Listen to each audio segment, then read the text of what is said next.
Alors, eh bien, nous reprenons notre étude de l'Épître aux Hébreux et nous allons lire tout le chapitre 1 ce soir. Hébreux 1, versets 1 à 7 pour commencer, enfin 1 à 14. Après avoir autrefois, à plusieurs reprises et de plusieurs manières parlé à nos pères par les prophètes, Dieu, dans ces derniers temps, nous a parlé par le Fils. Il l'a établi héritier de toutes choses. Par lui, il a aussi créé l'univers. Le Fils est le reflet de sa gloire et l'empreinte de sa personne, et il soutient toutes choses par sa parole puissante. Il a fait la purification des péchés et s'est assis à la droite de la majesté divine dans les lieux très hauts.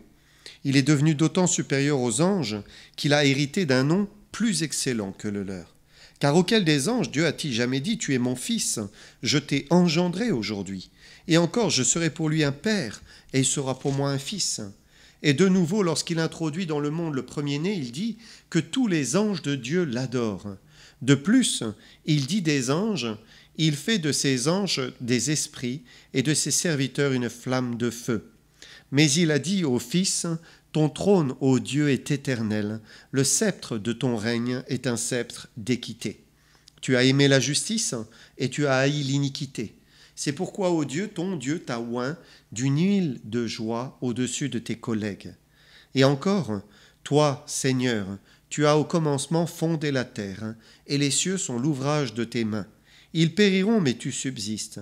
Ils vieilliront tous comme un vêtement. Tu les rouleras comme un manteau, et ils seront changés. Mais toi, tu restes le même, et tes années ne finiront point.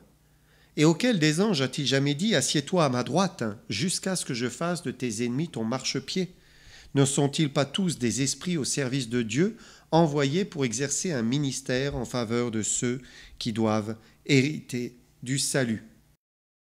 Alors nous avions dit la dernière fois que l'auteur allait montrer que Jésus-Christ est supérieur à tout ce que les Juifs pouvaient connaître. Et il commence en leur montrant sa supériorité devant les anges. Christ est supérieur aux anges. Les anges avaient une place particulière dans le cœur d'Israël, certainement, parce que Dieu s'était révélé au travers d'eux, déjà dans leur histoire. Ça commence avec Abraham dans la Genèse. Et c'est quelque chose de touchant de voir que les anges ont été utilisés par Dieu aussi pour contribuer à l'écriture, à la parole de Dieu, à communiquer la parole de Dieu. Alors ça paraît peut-être un peu étonnant quand on l'entend comme cela, mais regardez avec moi, puisque nous lisons Hébreux 2.2, il nous dit « Car si la parole annoncée par des anges a eu son effet, et si toute transgression et toute désobéissance ont reçu une juste rétribution. » Donc la parole de Dieu ici, clairement, elle a été annoncée par des anges. Ailleurs, dans le livre des Actes, on a ce reproche qui est adressé aux Juifs, en Acte 7, verset 53, « Vous qui avez reçu la loi d'après des commandements d'anges, et qui ne l'avez point gardée. » Donc, il s'adresse à Israël, il parle d'Israël, ils ont reçu la parole de Dieu, des commandements qui venaient des anges. Encore un texte dans Galates chapitre 3, verset 19, l'apôtre Paul dit « Pourquoi donc la loi ? Elle a été donnée ensuite à cause des transgressions, jusqu'à ce que vienne la descendance à qui la promesse avait été faite. Elle a été promulguée par des anges au moyen d'un médiateur. » Alors c'est touchant, hein ? La loi a été promulguée par des anges, elle a été publiée, affirmée, bien sûr au travers d'un médiateur, hein, et il s'agit ici de Jésus-Christ, hein, mais ils sont intervenus dans la promulgation de la loi. Et certainement les Juifs avaient conscience de cela, de la place des anges hein, dans leur héritage, et il y avait une admiration, peut-être même une vénération hein, pour certains d'entre eux. Souvenez-vous de l'apôtre Jean. Lorsqu'il se retrouve devant l'ange, qu'est-ce qu'il fait? Il tombe à ses pieds et il veut l'adorer. Et l'ange lui dit, mais garde-toi de le faire, je suis ton compagnon de service. Donc voilà, il y avait une place quand même particulière dans le cœur des Juifs pour les anges, mais pour eux, qui était le Christ? Qui était le Messie? Est-ce qu'ils ne le voyaient pas finalement un petit peu au même niveau? Et par ce passage, Dieu nous dit que le Messie est bien supérieur aux anges. Versets 4 à 5, Il est devenu d'autant supérieur aux anges qu'il a hérité d'un nom plus excellent que le leur. Car auquel des anges, Dieu a-t-il jamais dit « Tu es mon fils, je t'ai engendré aujourd'hui.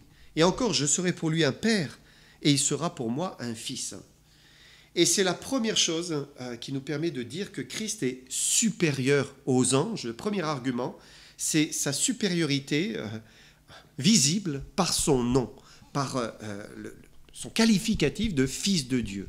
Il est le fils de Dieu. Celui dont nous parlons a hérité d'un nom plus excellent que celui des anges. Et nous savons qu'il est arrivé que Dieu nous parle des anges comme étant les fils de Dieu, hein, mais le Fils unique de Dieu, et bien sûr, il n'y en a qu'un. Il ne peut y en avoir qu'un, hein, et c'est Jésus-Christ. Aucun ange ne fut appelé le Fils, mais Jésus, lui, il est le Fils. Dieu dit, tu es mon Fils, je t'ai engendré aujourd'hui. Je serai pour lui un père, il sera pour moi un fils. Alors on se dit, mais quand cette parole a-t-elle été prononcée ? Hein, à quel moment Dieu a dit « Tu es mon fils, je t'ai engendré aujourd'hui » ? Il n'y a pas beaucoup de textes qui en parlent dans les Écritures, qui le dit d'une manière très claire. Mais par contre, on trouve quand même quelques versets de la Bible qui pointent dans une direction. Alors les témoins de Jéhovah, eux, vont dire, au travers de ce passage, « Tu es mon fils, je t'ai engendré aujourd'hui », ils vont faire remonter cette parole dans l'éternité en disant « Mais c'est juste au tout début, avant la création, et le Père, ici, a créé le Fils. Je t'ai engendré aujourd'hui. » Nous savons que ce n'est pas du tout ce que la parole de Dieu dit. Hein. Christ est supérieur aux anges parce qu'il n'est pas une création. Hein. Il n'est pas une créature qui aurait créé les anges ensuite. Hein. Mais il est supérieur aux anges parce qu'il est bien plus élevé que les anges. Et il existait bien avant et pour toujours, depuis l'éternité. Il peut être tentant de dire qu'il fut engendré dans le sens d'établi comme fils dans l'éternité. C'est-à-dire, imaginez une scène, les personnes de la Trinité sont ensemble, elles sont éternelles, hein, elles existent depuis toujours, mais à un moment, la première dit à la deuxième, « Voici, tu seras mon fils maintenant, je serai ton père. » Il n'y a rien dans la Bible qui permet d'étayer cela, absolument rien, donc on ne peut pas aller dans cette direction-là. Certains diraient que Jésus fut engendré à sa naissance physique du sein de Marie, et ça paraît tout naturel, hein, puisque quand on parle d'engendrer, on parle d'une naissance, hein. Et il aurait été le Fils à partir de ce moment-là. Mais la parole de Dieu nous dit qu'il est le Fils même avant de naître sur la terre, il était déjà le Fils. On lit par exemple dans les Proverbes, Proverbe 30, verset 4, « Qui est monté aux cieux et qui en est descendu ? Qui a recueilli le vent dans ses mains ? Qui a serré les eaux dans son vêtement ? Qui a fait paraître les extrémités de la terre ? Quel est son nom ? Quel est le nom de son Fils ? Le sais-tu ? » Donc le Fils était déjà le Fils lors de la création. Il était déjà le Fils de Dieu parce qu'il l'est de toute éternité. Alors, à quoi fait référence cet engendrement ? À quel moment fut-il engendré ? Il y a un texte intéressant dans les Actes, c'est l'apôtre Paul qui nous donne une explication. Acte 13 et versets 30 à 33, il dit « Mais Dieu l'a ressuscité des morts.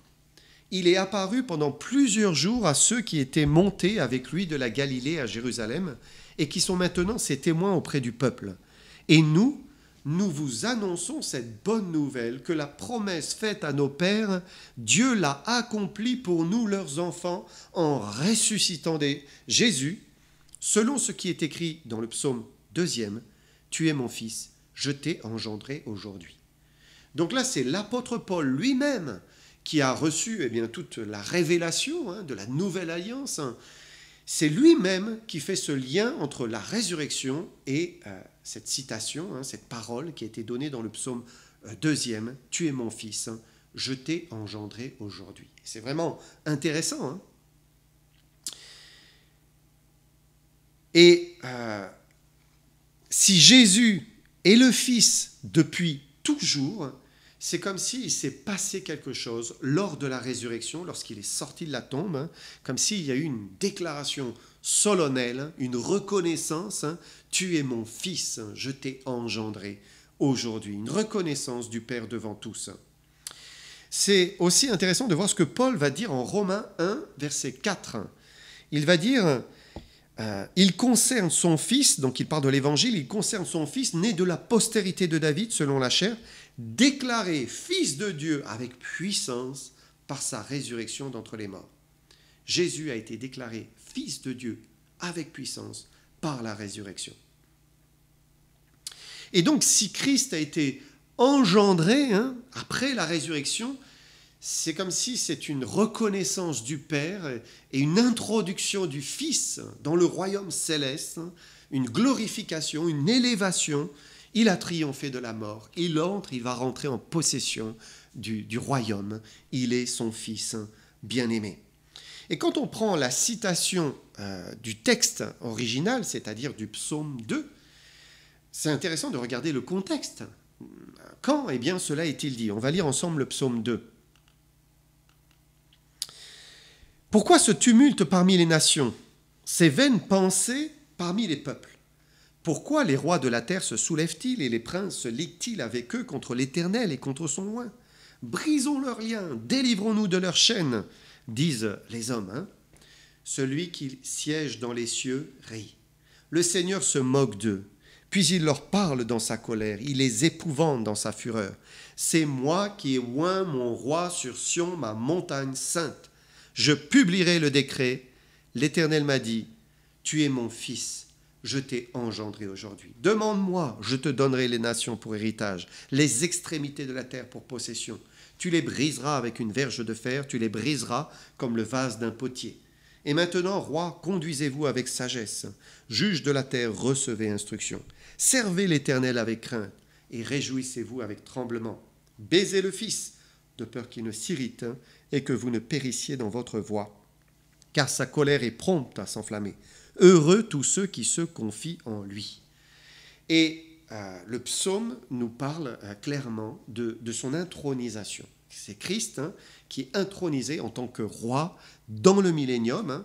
Et donc c'est un décret, Dieu décrète, il est mon Fils éternel, je l'ai engendré aujourd'hui.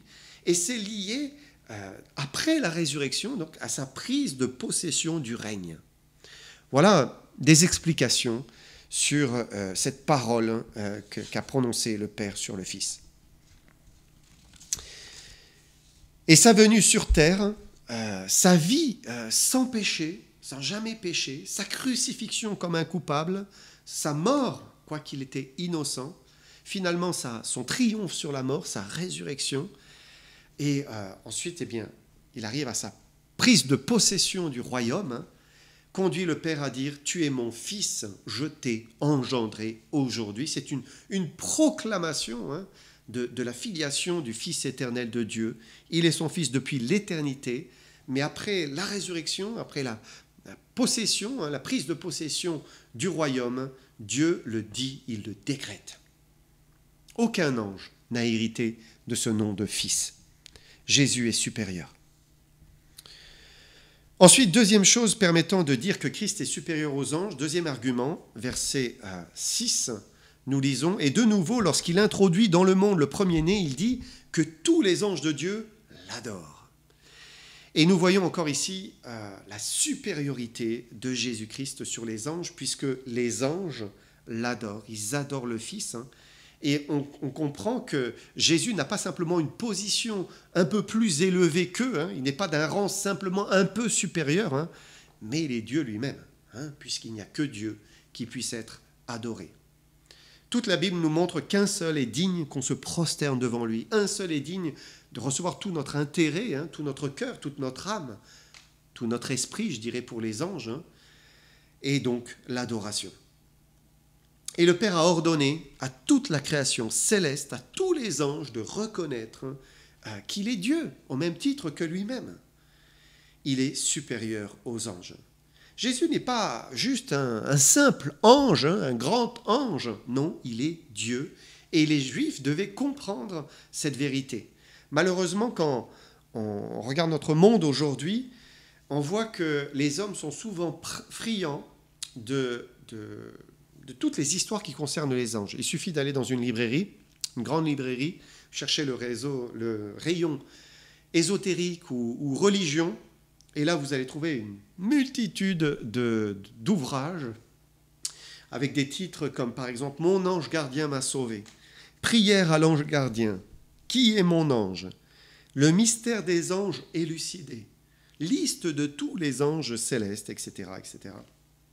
Et c'est un grand sujet, ça. Ça intéresse, parce que ça nous parle de l'au-delà, ça nous parle du monde invisible. Et l'homme, eh bien, voudrait s'approcher quelque part du monde invisible. Mais Dieu ne veut pas qu'on fasse une recherche des anges, parce que nous ne pouvons pas avoir de contact avec ce monde invisible autrement qu'au travers de Jésus-Christ. Bien sûr, certains ont un contact parce qu'ils le recherchent, mais Dieu ne veut pas cela. Dieu ne veut pas. Le seul contact que l'on puisse avoir avec le monde invisible, c'est au travers du Fils. Ça, c'est ce qui plaît au Seigneur, c'est ce qui plaît à notre Créateur. Mais c'est un grand sujet qui intéresse. En comparaison, je ne suis pas sûr qu'il y ait autant de livres que ceux-là qui ont été écrits sur la personne de Jésus-Christ. En fait, les hommes s'intéressent au Fils de Dieu, c'est-à-dire aux anges, parfois on les a appelés comme cela.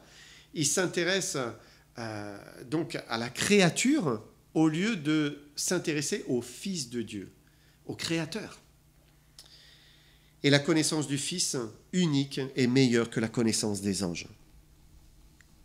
Troisième argument, les anges le servent, tandis que le Fils règne, lui il est au-dessus. Versets 7 à 9. De plus, il dit des anges, il fait de ses anges des esprits et de ses serviteurs une flamme de feu. Mais il a dit au Fils, ton trône, ô Dieu, est éternel. Le sceptre de ton règne est un sceptre d'équité. Tu as aimé la justice, tu as haï l'iniquité. C'est pourquoi, ô Dieu, ton Dieu t'a oint d'une huile de joie au-dessus de tes collègues. Et on voit encore que le Fils est supérieur aux anges parce que les anges sont des esprits qui le servent. Ce sont ses serviteurs, c'est ce que Dieu dit. Le Père dit que le Fils fait de ses anges des esprits, de ses serviteurs, une flamme de feu. Et c'est quelque chose qu'on retrouve dans les évangiles, notamment juste après la tentation. Il est écrit que des anges vinrent auprès de Jésus et le servirent. Et puis lors de son intercession à Gethsémanée, à ce moment-là, un ange apparut du ciel pour le fortifier. Quelques instants plus tard, il est arrêté et à ce moment-là, il va dire à Pierre, « Penses-tu que je ne puisse pas invoquer mon Père qui me donnerait à l'instant plus de 12 légions d'anges ?» Ça signifie que toute la création angélique le sert, est à ses pieds. Il est le roi et les anges sont en dessous. Christ est supérieur. Nous avons lu verset 8, « Mais il a dit au Fils, ton trône, ô Dieu, est éternel. Le sceptre de ton règne est un sceptre d'équité. » Jésus a un sceptre. Il règne sur la création angélique. On le lit encore dans les versets 13 et 14, un petit peu plus loin, on avance. « Et auquel des anges a-t-il jamais dit, assieds-toi à ma droite, jusqu'à ce que je fasse de tes ennemis ton marchepied ? Ne sont-ils pas tous des esprits au service de Dieu envoyés pour exercer un ministère en faveur de ceux qui doivent hériter du salut ?» Et là, on voit un vrai contraste entre le Fils de Dieu et les anges. Pour le Fils, il est dit « assieds-toi à ma droite ». Être assis à la droite, c'est vraiment la position, la droite du Père, de Dieu. C'est la position ultime. C'est très haut. Même les apôtres rêvaient d'être assis à la droite. Mais le Fils, lui, est assis à la droite, parce que Dieu lui a donné autorité. Philippiens 2, 9 à 11. C'est pourquoi aussi Dieu l'a souverainement élevé et lui a donné le nom qui est au-dessus de tout nom, afin qu'au nom de Jésus, tout genou fléchisse dans les cieux, sur la terre, sous la terre, et que toute langue confesse que Jésus-Christ est Seigneur, à la gloire de Dieu le Père. Là, nous voyons la position du Fils éternel de Dieu. Toute la création est prosternée à ses pieds et le confesse comme étant le Seigneur Dieu, le grand Dieu. Ami ou ennemi, tout le monde se prosternera devant lui et le confessera. Quel contraste par rapport aux anges. Les anges sont des esprits au service de Dieu, envoyés pour exercer un ministère en faveur de ceux qui doivent hériter du salut. Donc les anges sont les serviteurs de Jésus-Christ. Ils travaillent sur ordre de Dieu et ils travaillent en faveur des croyants ou des futurs croyants. Ils agissent pour les protéger, pour les défendre, pour parfois probablement influencer des situations. Tout cela pour le bien de ceux qui doivent hériter du salut, c'est-à-dire des croyants, de nous. Christ leur est donc bien supérieur. Il est vraiment au-dessus. Quatrième argument. Le Fils est supérieur parce que Dieu l'appelle Dieu. Verset 9. Tu as aimé la justice et tu as haï l'iniquité. C'est pourquoi, ô Dieu, ton Dieu t'a oint d'une huile de joie au-dessus de tes collègues.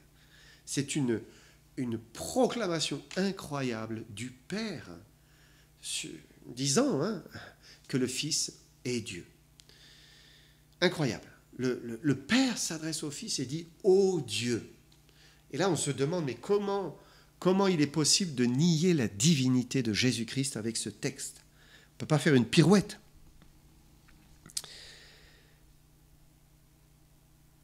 Il dit « Tu as aimé la justice et tu as haï l'iniquité ». Donc ça fait référence à son passage sur terre, lorsque Jésus, en tant qu'homme, a fait le choix de Dieu dans sa vie. On le voit alors qu'il est tout jeune déjà, 12 ans, c'est les prémices, il dit qu'il doit s'occuper des affaires de son père. Et puis ça se poursuit au début de son ministère avec la tentation. Bon, il y a des grandes périodes dans les évangiles où on ne sait pas, puisque Dieu n'a pas jugé bon de nous révéler. Mais en tout cas, on retrouve après qu'il ait 12 ans, on le retrouve plus tard au début de son ministère avec la tentation. Chaque fois que le diable va essayer de le faire pécher, à chaque fois, il va choisir Dieu, son Père. Et nous sommes sollicités de la même manière aujourd'hui. C'est sans cesse, le diable continue à essayer de faire tomber ceux qui aiment Dieu. Il nous pousse vers l'injustice, vers la désobéissance, vers la méchanceté. Et Dieu nous appelle à suivre l'exemple du Fils et à choisir la justice, à aimer la justice et à haïr l'iniquité. Christ, lui, il est resté fidèle jusqu'au bout. Et c'est intéressant parce qu'il dit, à cause de cela, Christ fut oint d'une huile de joie au-dessus de ses collègues. Il a reçu une huile de joie. Cette huile, c'est bien sûr le Saint-Esprit. Il était accompagné, oint de l'Esprit du Père, qui est aussi l'Esprit du Fils, mais c'est l'Esprit de Dieu en lui-même. Il était oint de cet Esprit. Et c'est intéressant parce que Dieu nous montre que celui qui choisit la justice et qu'il hait l'iniquité, qui repousse l'iniquité dans sa vie, Dieu le oint. Si vous voulez être oint de l'Esprit, avoir cette huile de joie, il faut faire le choix de la justice et repousser l'iniquité. Cinquième argument, Christ est supérieur parce qu'il est le créateur de toutes choses. Versets 10 et 12. Et encore, toi, Seigneur, tu as au commencement fondé la terre, et les cieux sont l'ouvrage de tes mains. Ils périront, mais tu subsistes. Ils vieilliront tous comme un vêtement. Tu les rouleras comme un manteau, et ils seront changés. Mais toi, tu restes le même, et tes années ne finiront point. Et Christ, pour terminer, est supérieur aux anges parce qu'il a au commencement fondé la terre. Il est le Créateur. Et il y a plusieurs textes qui nous le disent. Jean nous dit, au commencement était la parole était avec Dieu, et la parole était Dieu. Elle était au commencement avec Dieu. Toutes choses ont été faites par elle. Rien de ce qui a été fait n'a été fait sans elle. Puis plus loin, nous lisons la parole créatrice, Christ, et la parole a été faite chair, et elle a habité parmi nous, pleine de grâce et de vérité. Donc, les cieux sont l'ouvrage de ses mains. Il a fait tout l'univers, à la fois ce qui est visible et ce qui est invisible, hein, le monde visible, le monde invisible. Et donc il est évident qu'il est supérieur à ce qu'il a créé, hein, à toute la création. Les cieux un jour et la terre seront roulés, hein, détruits, tout sera ôté, changé, mais Christ, lui, il reste le même. Il demeure éternellement, il n'a pas de fin. Et donc on voit par tout ce passage que Christ est définitivement supérieur aux anges. Il est supérieur par son nom de Fils, il est le Fils unique de Dieu. Il est supérieur aux anges par cette adoration légitime qui lui est donnée par l'ensemble de la création. Il est supérieur par le fait que les anges le servent, tandis que lui, il règne. Il est supérieur parce que le Père lui-même dit qu'il est Dieu. Tu es Dieu, ô Dieu. Il est supérieur parce qu'il est le créateur de toutes choses. Et si tout disparaîtra, lui demeurera pour toujours, éternellement. Et donc, il est normal, il est recommandé même, hein, de lui rendre l'honneur, la gloire, hein, la puissance. C'est ce que ces Hébreux, à qui l'auteur écrit, devaient comprendre, reconnaître que Christ est tout. Il est bien plus que ce qu'ils pouvaient imaginer. Et pour terminer, on devrait garder cette pensée, hein, cette parole du psaume 2, où il était écrit « Baiser le Fils ».